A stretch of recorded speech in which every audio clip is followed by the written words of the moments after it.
At my wedding, my fiancé's ex-boyfriend showed intimate photos of them together. The guests were shocked and I was furious. She said, "Eric's just being immature.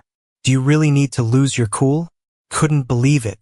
Her ex ruined my wedding, and I'm not allowed to be mad? With her forgiving attitude, the ex even had the nerve to hit me, saying, "A mute like you dares to marry Tina? Fine, I won't marry her. Even so, don't think you'll be happy either."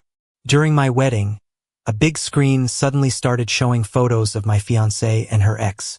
The MC quickly noticed, but not before all the guests saw them. Standing on the stage, I looked over to where Eric was sitting. He was wearing a white suit, looking just like the groom. Fuming, I stormed over and slapped him. Tina pushed me aside, saying, "Eric's just being immature. Why are you so angry?" I nearly fell over, looking at Tina in disbelief. Eric held his swollen cheek, tears in his eyes. "Tina, I wish you happiness. I'll live on even without you." He ran off, heartbroken. Tina instinctively started to follow him. "Tina," I called out, my voice shaky. The wedding had just begun, and she was going to leave me in front of everyone? Her footsteps hesitated, realizing the situation, but she paused for just a moment, turned back to me and said, "Let's push the wedding back half an hour. I'll be right back." I watched her leave. My parents came to comfort me, telling me to be patient. But I knew there was no way Tina would be back in half an hour, and sure enough, she wasn't back after an hour. I became the center of gossip. "Sorry, everyone, today's wedding is now a birthday party. It's my 25th birthday, enjoy the cake. I'll refund the gifts later. Hope you enjoy." I tried to save face for both families.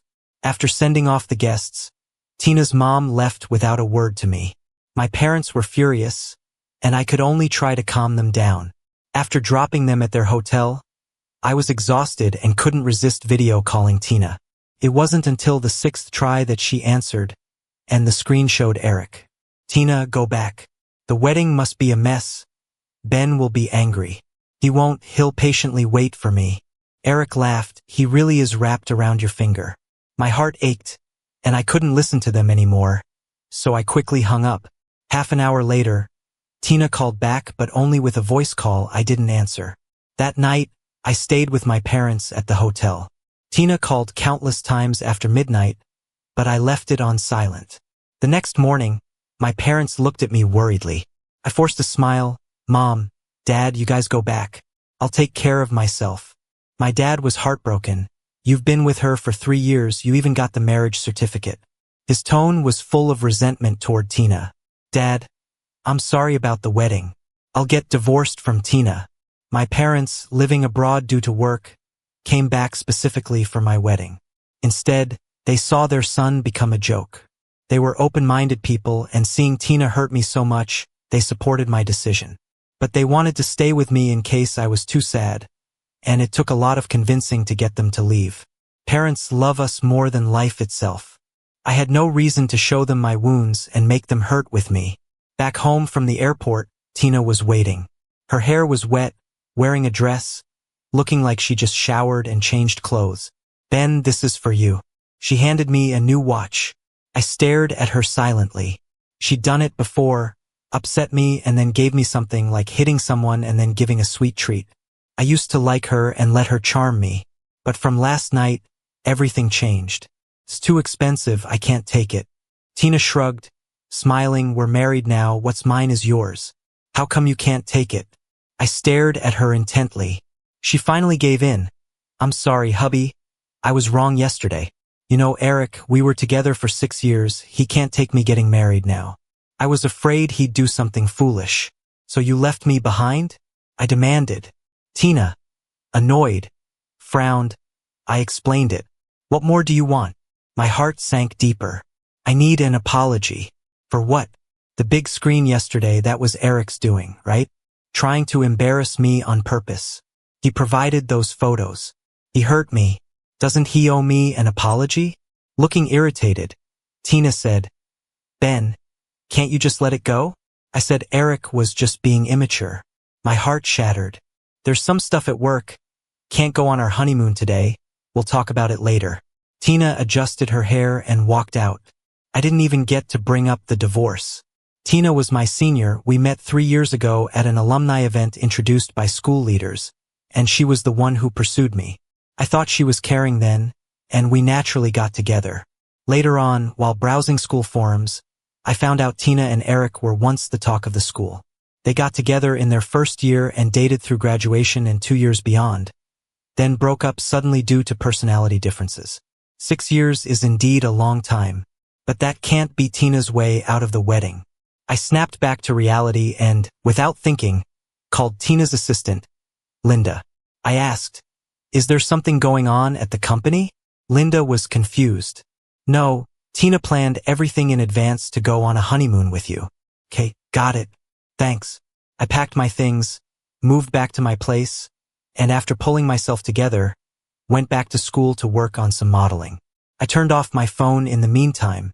That evening, as I was leaving work, Tina showed up at my door, looking annoyed. "Ben, can you stop being so dramatic?" I just looked at her calmly. "Take some time to get the divorce papers." Tina reacted as if she'd heard a joke. "Ben, you're an out-of-towner with a disability. Do you really think you'll do better without me?" Her eyes landed on the hearing device behind my ear. I went deaf at 6 from a fever due to middle ear infection and have relied on a cochlear implant to hear since. Tina knew about my situation from day one. She used to praise my bravery and sunny disposition. Now, she used my shortcomings against me. I was utterly disappointed. She confidently proclaimed, "Come on back with me, and we'll just say you threw a tantrum. As for the wedding, I'll make it up to you." Her voice dripped with patronizing charity, as if I was lucky to be with her. "I mean it. I'm not just acting up," I said sincerely. But Tina didn't believe me. She looked at me from head to toe. "Did you get your clothes from the supermarket? Over our 3 years together, I've never seen you wear designer brands or carry anything but a canvas bag. Even at our wedding, your parents dressed plainly. With that background and your personal challenges, splitting up isn't a tantrum, is it?" As she talked, I couldn't help but humor myself with a laugh. I moved with my parents to Canada when I was young, where people care more about comfort than brands. That mindset stuck, so supermarket finds are often enough for me. And canvas bags? They're simple, eco-friendly, and practical. I never imagined Tina would see my lifestyle as a reflection of my family background.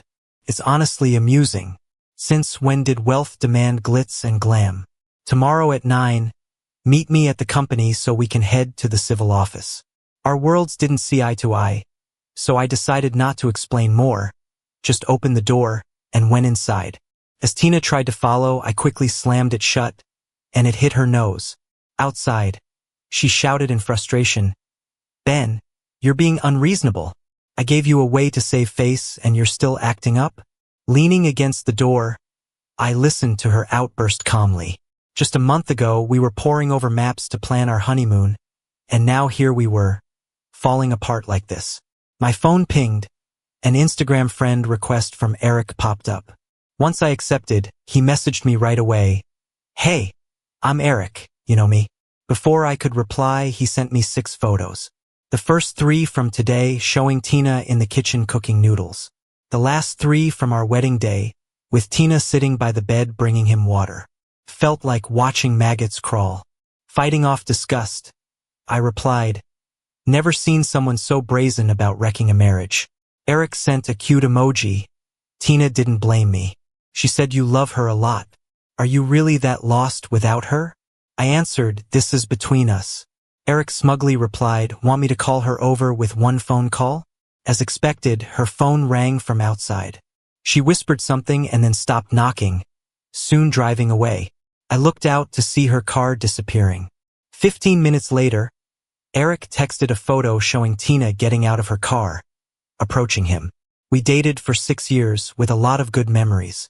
You still think you can hold onto her heart?" He later tweeted, "Even after 6 years, the feeling remains." Attached was a picture of a watch that Tina had gifted me, left by me on the coffee table, unwanted. A wave of revulsion hit, and I quickly blocked both Eric and Tina on Instagram. The next day, I went to see Tina at her office. The receptionist gave me a look full of pity, probably knowing what happened at the wedding. But I was unfazed. I called Tina, but she didn't answer, so I had Linda pass on the message that I was in the lobby waiting. 2 hours later, Tina sluggishly came down, still looking annoyed. Ben, you're making a scene. This is getting embarrassing. I don't want to talk. Let's get a divorce. My words were firm, a few folks around heard it. Probably feeling the pressure, Tina's face fell. Fine, divorce it is. I drove us to the civil office, not looking at her once in the car. The atmosphere was tense. She finally understood I was serious and softened. Babe, I know I made a mistake. Can't you give me another chance? She tried to hold my hand, but I pulled away. She had naturally captivating eyes, now looking at me with a hint of hurt. I'd spent 3 years not just enjoying her gaze but planning a future with her. Now all I felt was heartbreak. I avoided looking at her. At a red light, her phone rang. It was Eric, saying something that made her tense, glancing over at me instinctively. At that moment, we got rear-ended by another car. Thankfully, just a jolt. Eric and I got out at the same time, only to be met by 2 burly guys glaring at us. Tina opened the car door and got out. I thought she'd go talk to them, but instead, she turned to me and said, Eric slipped at home. I need to go check on him. You handle these guys, then drive home. She looked a bit worried, her brows slightly furrowed, and added, Sweetie, don't be mad. You know I truly love you. Then she tried to give me a calming kiss, but I coldly dodged it. She seemed stunned and gave me an annoyed look before hurriedly running to a bus that was about to leave.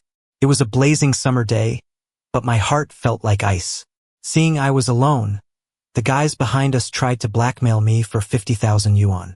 Even though they were the ones who hit us, my car was perfectly fine, while their front light was broken and the bumper was hanging off. I was furious at how unreasonable they were and suggested we call the police. Unexpectedly, one of them, a bald guy, pulled out a big wrench from under his seat and swung it at me. I quickly dodged, but another guy got out of the car and pushed me to the ground.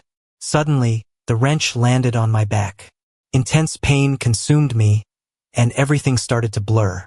The attackers initially wanted to extort money, but seeing me collapsed, they panicked and drove away.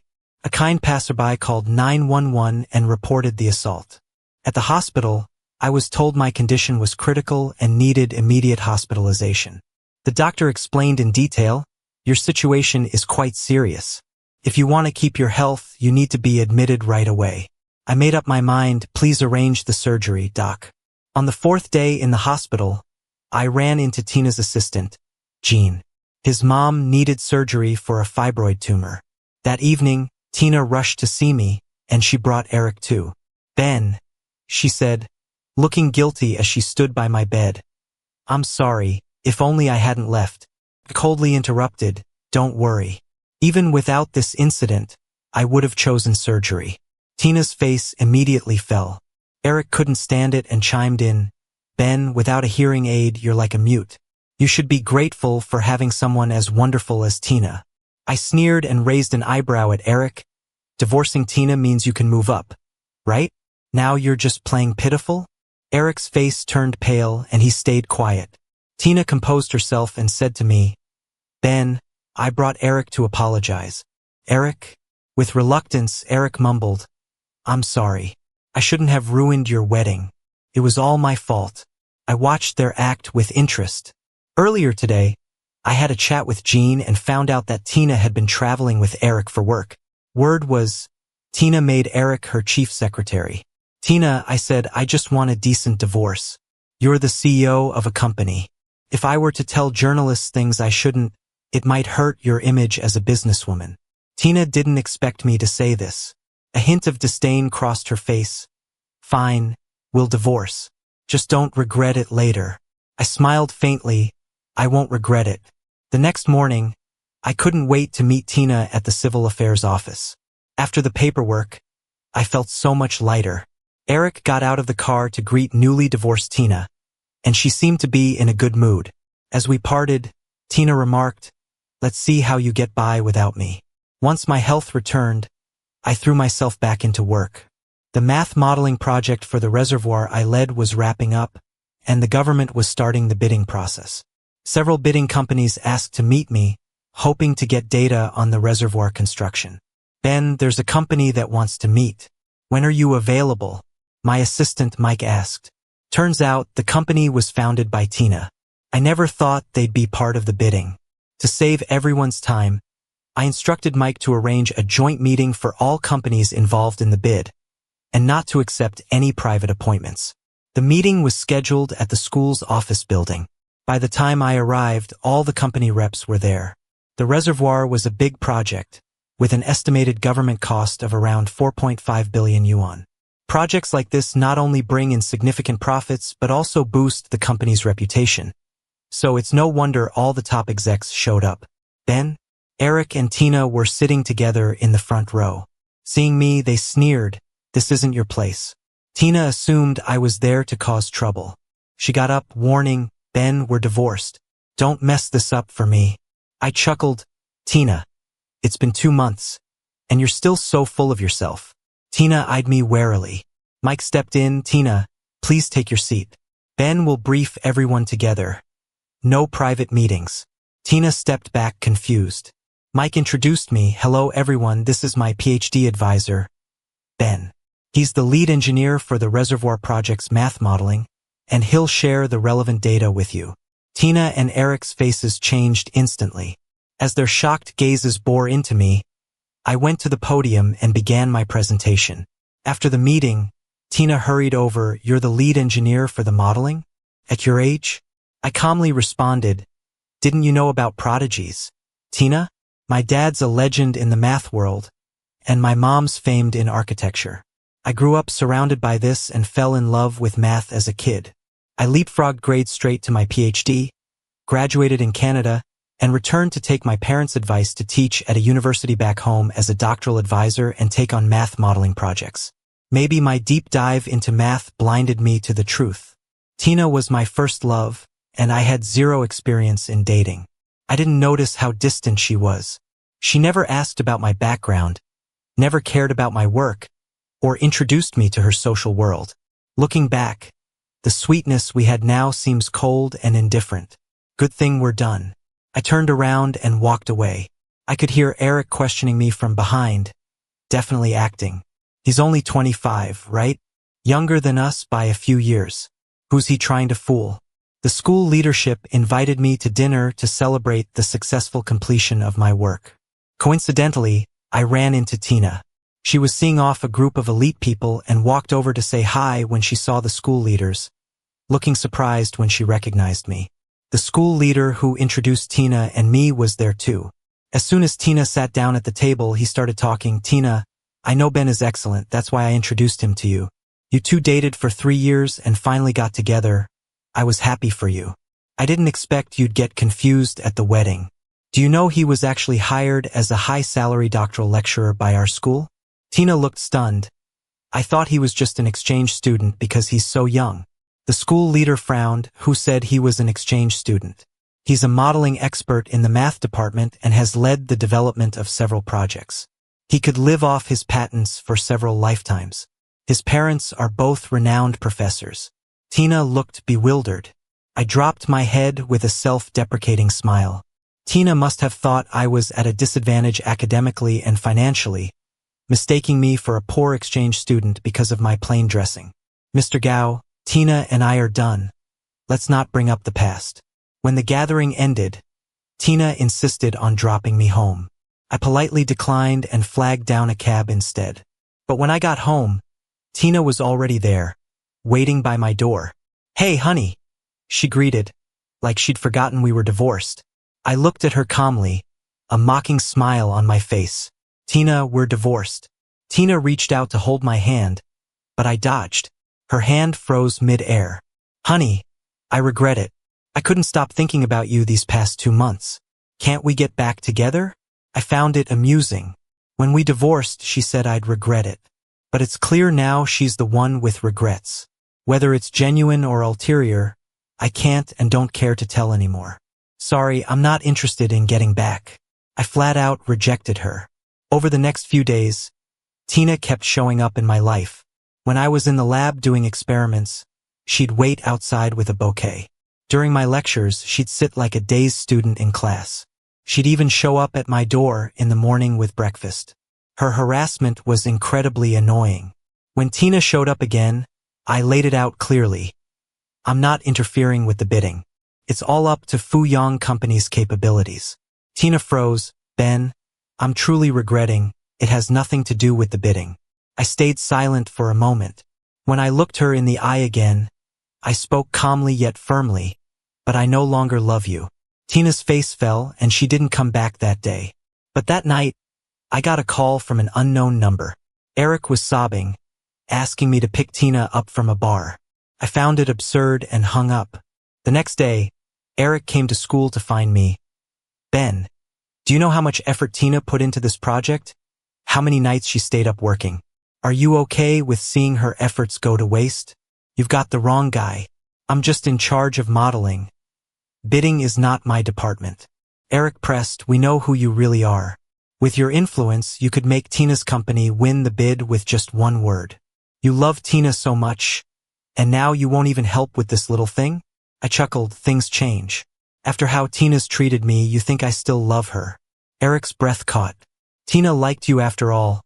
Can't you help her for the sake of what you had? I really can't. Just as it was time for my class, I turned and left. Eric, at wit's end, yelled, Ben, if you don't help, I'll make you regret it. I paused, looked back at Eric, her face twisted with anger. I smiled slightly. If they want to cause me trouble, I'll preempt them. Before I entered the classroom, I posted Eric's provocative messages online, along with a photo of him and Tina.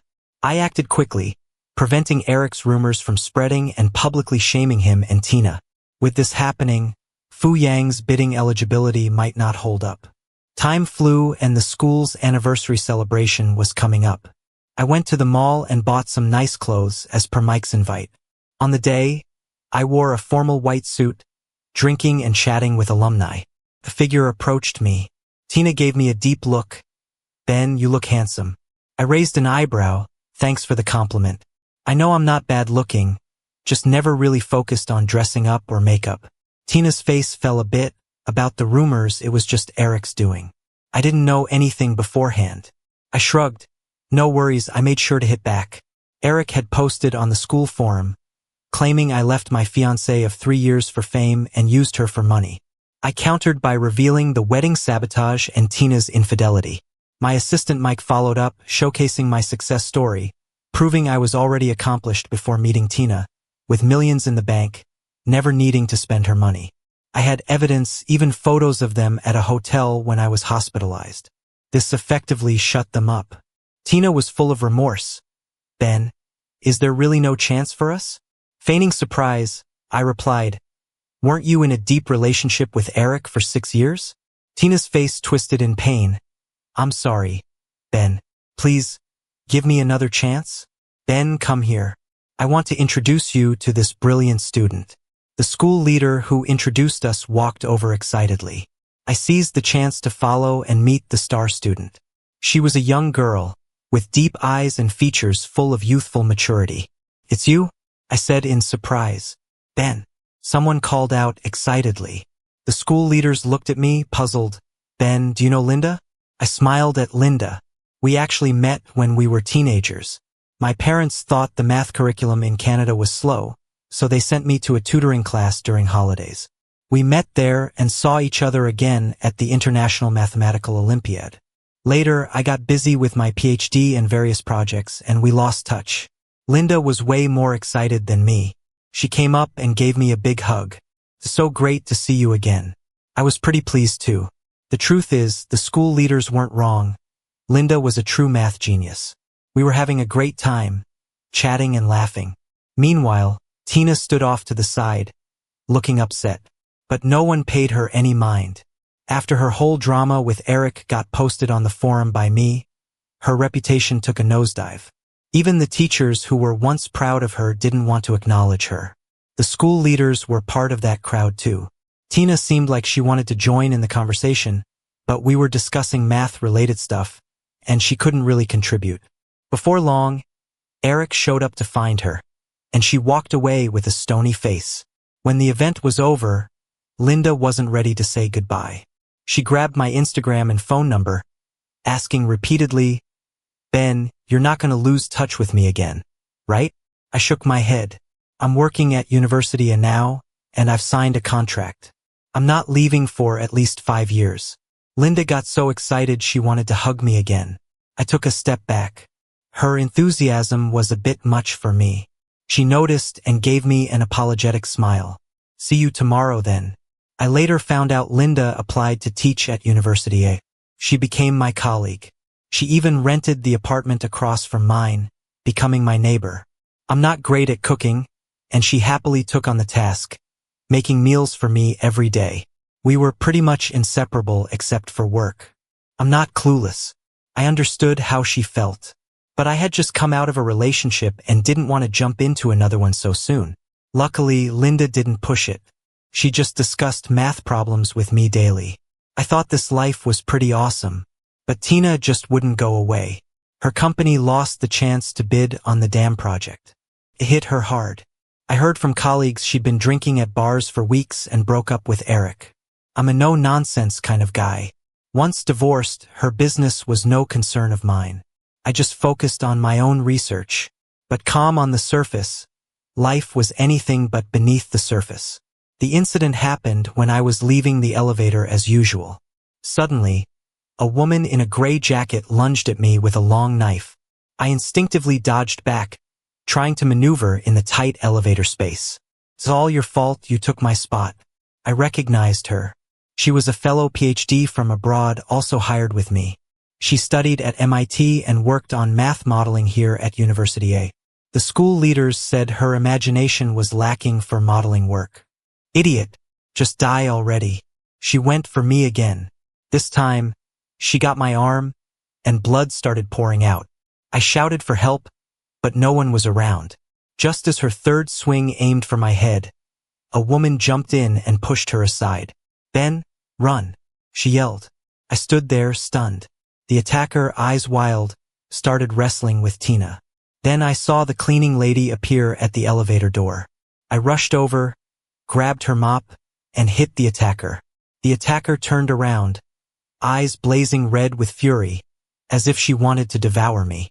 Tina clung to her tightly, preventing her from getting to me again. Then came the sickening sound of a knife sinking into Tina's abdomen. In an instant, blood dripped from Tina's mouth, but she still held on tight, looking at me, and she actually smiled. I froze with horror, almost forgetting the danger. Thankfully, the campus security arrived, halting the attacker's madness. While waiting for the ambulance, I pressed on Tina's wound. "Tina, don't die." She weakly gripped my hand, her eyes locked onto mine. "Ben, can you forgive me?" I kept a straight face. "You have to stay alive for me to even consider forgiving you." Tina was rushed to the hospital for emergency care. The fellow PhD was taken by the police. Linda arrived while I was standing outside the operating room, covered in blood. "Your arm," she pointed out. I glanced at my bandaged arm. "It's fine. It's already been cleaned and stitched." Linda's eyes were full of concern, focused both on me and the illuminated operating room sign. After an exhausting 5 hours, the doctor came out. "The patient's survival spirit is strong. As long as she gets through the next 24 hours, she'll be okay." Linda and I both breathed a sigh of relief. We arranged for a caregiver and were about to leave when Eric and Ben arrived. Eric rushed up, trying to slap me, but Linda grabbed his wrist, stopping him. Eric was furious, shouting, "Haven't you hurt Tina enough? She almost died for you, and you just want to walk away? It doesn't work that way in this world." I looked at the raging Eric coldly, signaling Linda to leave with me. Linda let go of Eric and followed me quickly. On the way back, she seemed to want to say something but didn't. "You want to ask if I'll go back to Tina because she saved my life?" I guessed. Linda nodded, looking at me warmly. I shook my head firmly. "No, I don't believe in repaying life-saving debts by sacrificing your own happiness. There are many ways to show gratitude. I won't choose one that makes me uncomfortable." When I got home, Linda ran the water so I could wash up. My arm was basically useless, so she ended up doing most of the work for me. Her face was red the whole time. It was kinda cute. Those 24 hours were tough. When we heard that Tina was awake, Linda and I went to the hospital to see her. Seeing the two of us together, Tina's face went even paler. I walked over to her bed, looked down and said, "Tina, you need to get better quick so you can manage Fuyang." She thought I was showing concern and her eyes brightened up. I continued, "Don't even think about cashing in on this favor. I'll just look down on you if you do." That shut down Tina's hopes completely. "This time you saved me, so consider it making up for all the past hurts. We're even now." Hating someone takes a psychological toll. I don't want to waste energy on someone who's not worth it. The moment you walk into Fuyang, "I'll forgive you." Tina seemed glum, listening powerlessly, not saying anything. After I made my point clear, Linda and I left together. Half a month later, Tina was discharged, and I went to pick her up. She was still living in the apartment we had set up for our marriage, where nothing had changed, not even the action figures I'd bought, still in their spots. The watch was still there on the coffee table. Seeing where I was looking, Tina remembered something and quickly explained, "The one given to Eric is a knockoff. It's not the same as this one." I smiled at her calmly. "Let's not bring up the past." Tina swallowed her words, looking pale as she sat on the couch, still with the cushions I'd bought.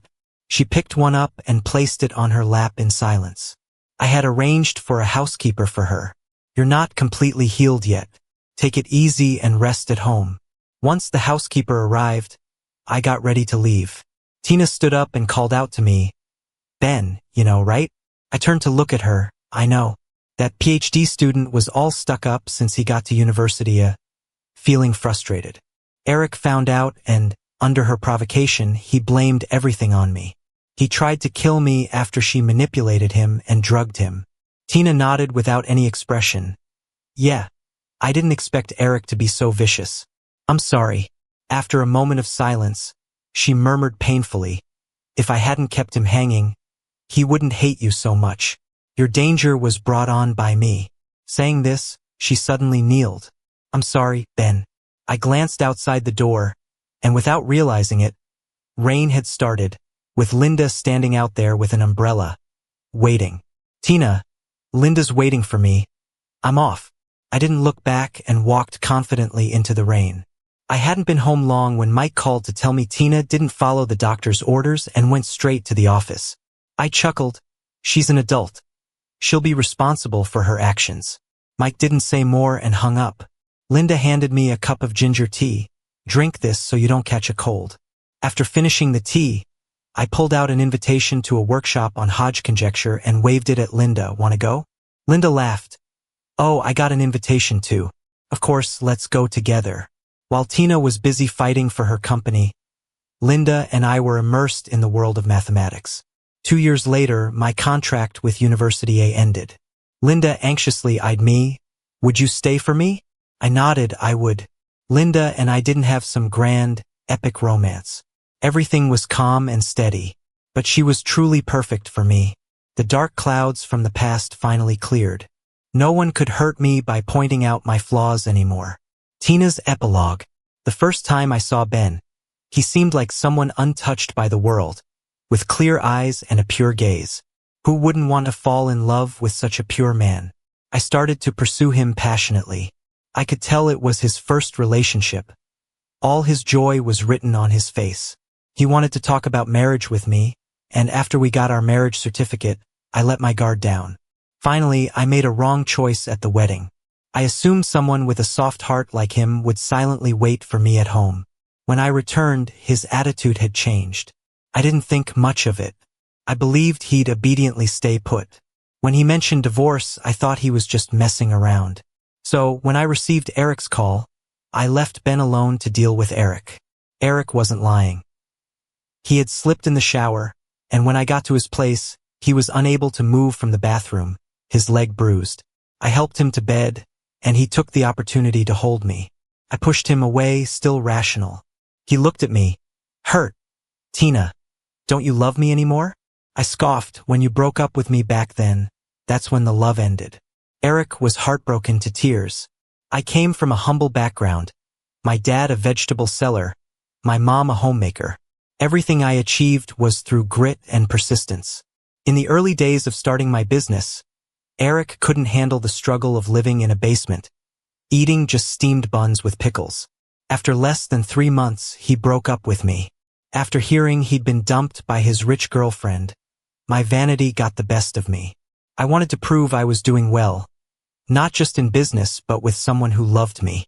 Arrogantly, I brought him along on a business trip, and he, taking advantage while I was drunk, ended up in my bed. What shouldn't have happened, happened.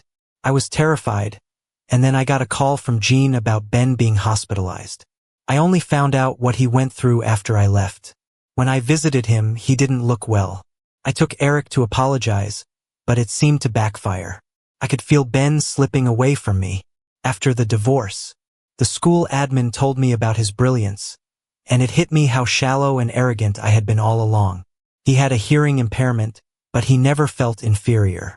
He lived a bright and passionate life, while I tried to use it against him to weaken his confidence so he wouldn't leave me. Turns out I'm the fool. I gave Eric some money to leave me alone, but he wouldn't let go. He blamed Ben for my lack of return and secretly incited a mentally unstable PhD student to hurt Ben. Luckily, I saved him. He said the moment I walked back into the company after recovering, he would forgive me. The day I left the hospital, I rushed to the company as fast as I could after he left. Ben, have you forgiven me? When Eric was sentenced, I went to see him one last time. Ben and Linda were together and they matched well. Eric paused, then burst into mad laughter. Great, that's just great. If I'm not happy, neither should you be. I looked at him coldly. You're insane. Spend the rest of your life facing the consequences in prison. Eric was furious, his face twisting as he hurled insults at me. Later, I heard Ben had a daughter, and she looked like Linda. I guess she's probably a straight A student too.